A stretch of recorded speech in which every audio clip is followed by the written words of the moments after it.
Okay, folks, today we're going to look at reaction rates in chemistry in terms of rate orders and rate constants and to find an overall rate law for a particular reaction. So let's kind of talk a little bit about what are factors that will affect the rate that reaction takes place. First of all, generally we're going to think of rate in terms of moles of reactant being produced, a product being produced, or we can think of it in terms of moles of reactant being used up per unit of time in seconds. So sometimes you'll see in higher level classes, well, what about the rate per hour? But ultimately it's based on second. You can always turn it to any time based on the second, whether into minutes or hours. And for our purpose, this class will always be in seconds.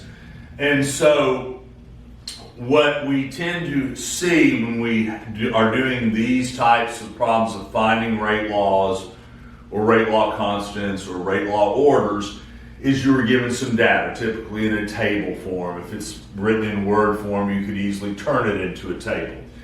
And to demonstrate how a rate law for a particular reaction is experimentally derived, it takes several trials in real life to determine an idea, a reasonable expectation of the rate at which that reaction will take place under a certain condition, temperature typically being the most common thing.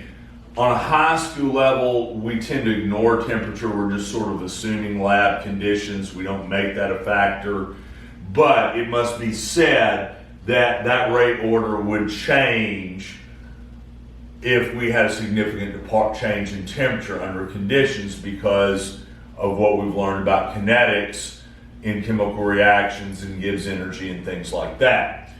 So we have 3 trials here, and that is sufficient enough for us to determine a rate law because we were able to change the concentration of C between trials 1 and 3 and the concentrations of reactant D between trials 2 and 3.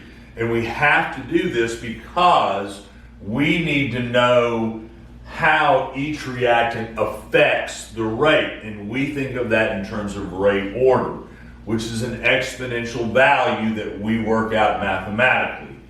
Typically in high school, we're only going to worry about 0 order, first order, second order.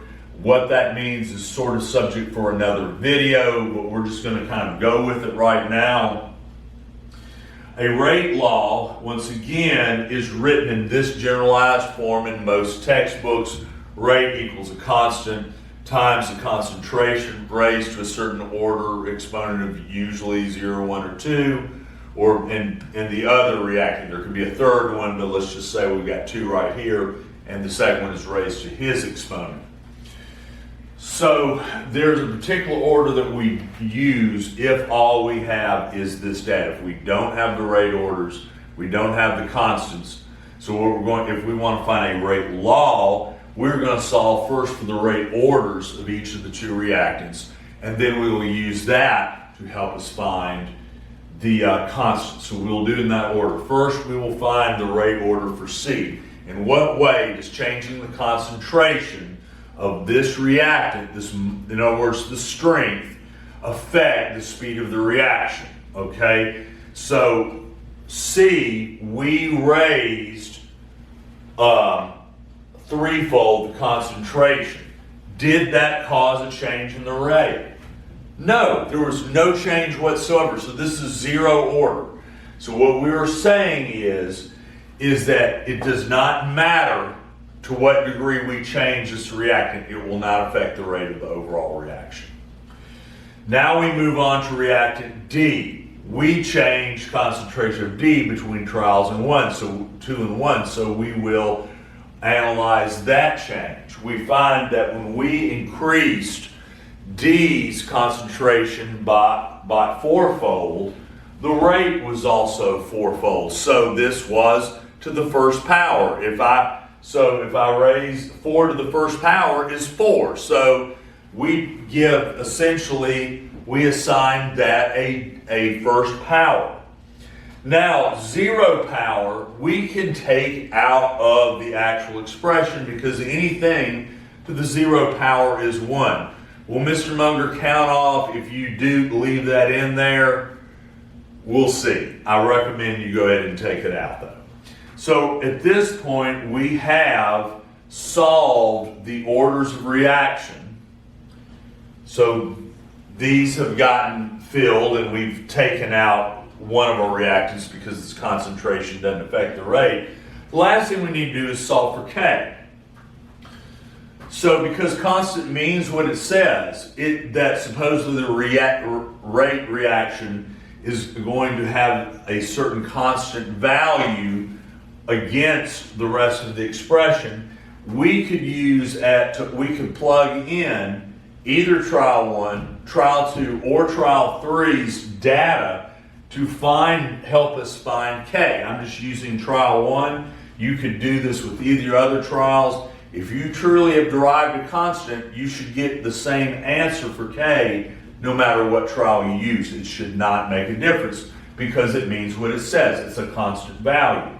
So I plugged in the rate times equals our unknown times our reactants raised to their power orders. And I took out C because it's not necessary. And I simply boiled it down to this expression. And from here it's just algebra, known side divided by unknown side, and K is this value, 2 times 10 to the third power, also known as 2,000. And so finally, we now know K, and this could be our actual rate law for this chemical reaction under the conditions which we were doing this reaction. We're assuming lab conditions.